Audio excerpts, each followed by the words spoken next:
Hi guys, so next lesson. Today we're going to be looking at the classification of bones.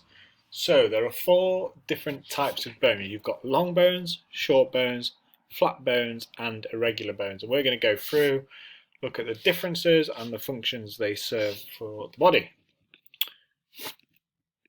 So the first type are long bones, and long bones are longer than they are wide, hence the name long bones. So long and thin, you can kind of think, but they don't actually have to be big. They have 2 ends, so a shaft, so the main central bit, and then 2 ends. So all the limb bones, so limb bones are ones in your arms and legs, except from the patella in the knee and the carpals and tarsals in your hands and feet, are long bones. And their main function is in sport. They act as levers and create movement. So when you're running, when you're throwing, jumping, this is where the long bones serve their purpose. So, such as the humerus in your upper arm, and then if you look at the phalanges, so your long fingers and toes, these are limb bones.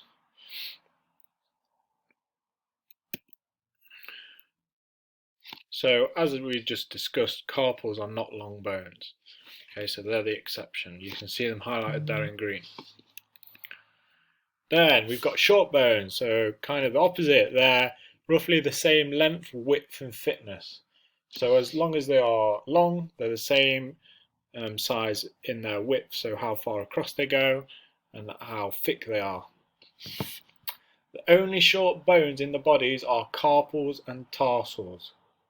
Okay, so the carpals in your hand that we just looked at, the bottom of your hand, near your wrist, and the tarsals in the bottom of your foot, near your ankle.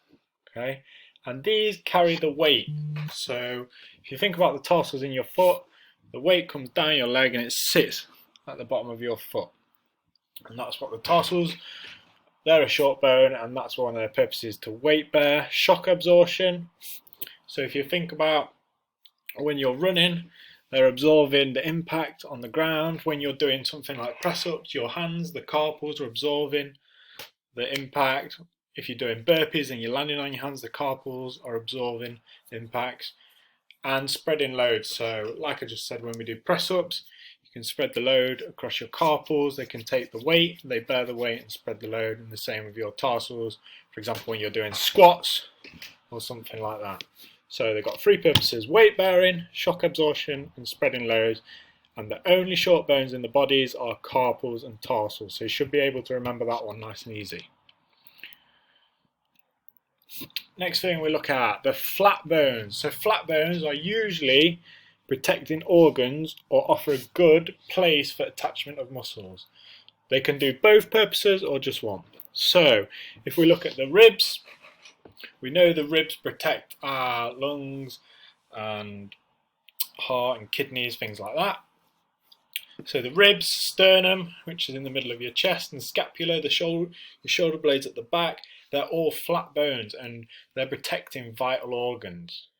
But they also allow muscles to attach to them.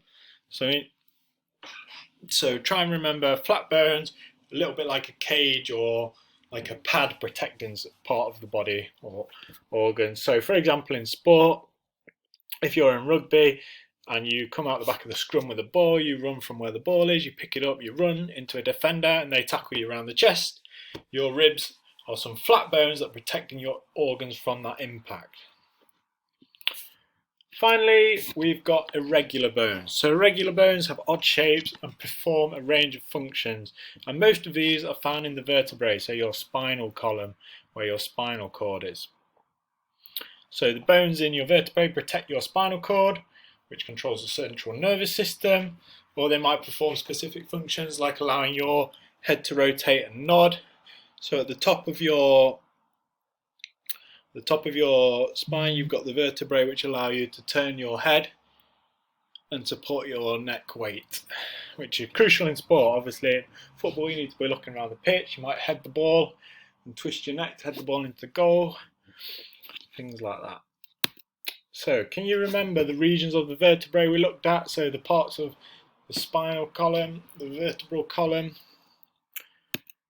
cervical, thoracic, lumbar, sacrum, and coccyx. And they also had different amounts of vertebrae in their sections. So, can you come up with something that makes you remember it? So, cervical 7, thoracic 12, lumbar there's 5, sacrum 5, and coccyx 4.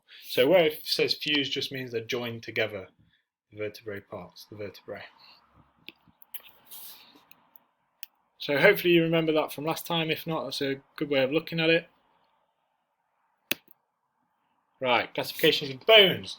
See if you can draw a table and make a list of the bones that we've looked at. Hopefully this has refreshed your memory, jogged your memory. You can get most of them, and then we can look at the answers. So what bones can you name that are long bones?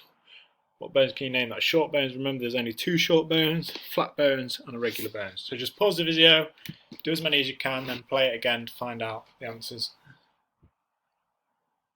So hopefully you've just done that. Let's have a look. So there's lots of long bones. Remember, they're the limb bones, except the patella, carpals and tarsals.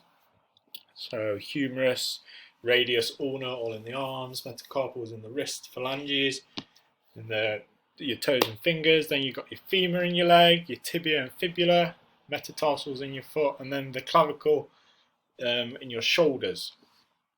And then, so the short bones, we've got carpals, patella and tarsals. Mainly need carpals and tarsals. Flat bones protect your organs or offer an attachment for muscle. The cranium protecting your brain. Got the pelvis, scapula, ribs protecting things like the heart, lungs, kidney, and then the sternum in your chest as well. And then irregular, we looked at the vertebrae, looked at the cervical vertebrae at the top, allowing your neck to twist like we were discussing. So hopefully that's given you something to think about and help jog your memory and made you feel a bit more confident about looking at classification of bones. Well done. So let's have a look. So here's a bit of a question that will hopefully get you to be able to apply the knowledge. So if you look at the different pictures along the bottom, so the first picture it's looking at the carpals in the wrist, figure 1, and what is the function? And then figure 2, looking at the pelvis, what's the function? Figure 3, cranium, what's the function? You might remember when we looked at, this is Tom Daly again, the diver, when we looked at the functions of the skeleton, and you might be able to link it back to that a bit. Let's see the answers. Oh, it hasn't gone. So the carpals, we know that these are the short bones, and they can do weight bearing, shock absorption, and spread the load. So if you can see, he's doing a handstand. So he's bearing his whole body weight, he's spreading the load of his body weight, and he's absorbing that. In figure 2, you've got the pelvis, which offers protection, or it can also offer attachment for muscles. So the attachment for the muscles in the back of your bum and your core, so he's being able to twist. And if you look at figure 3, his cranium is protecting his brain, so he's about to hit the water and he's going head first, and that will protect his brain from getting injured and going splat. So hopefully you got them, or that's giving you an idea of how you might answer it if you get something like this in the exam. And then we looked at this. You can develop that and you can have a go at this if you want. If you pause this and have a go, and that'll be the end of today's session. So once you've had a go, you can check your answers going back through what we've looked at today and see if you've linked the right types of bones to their functions. Well done, guys. Bye.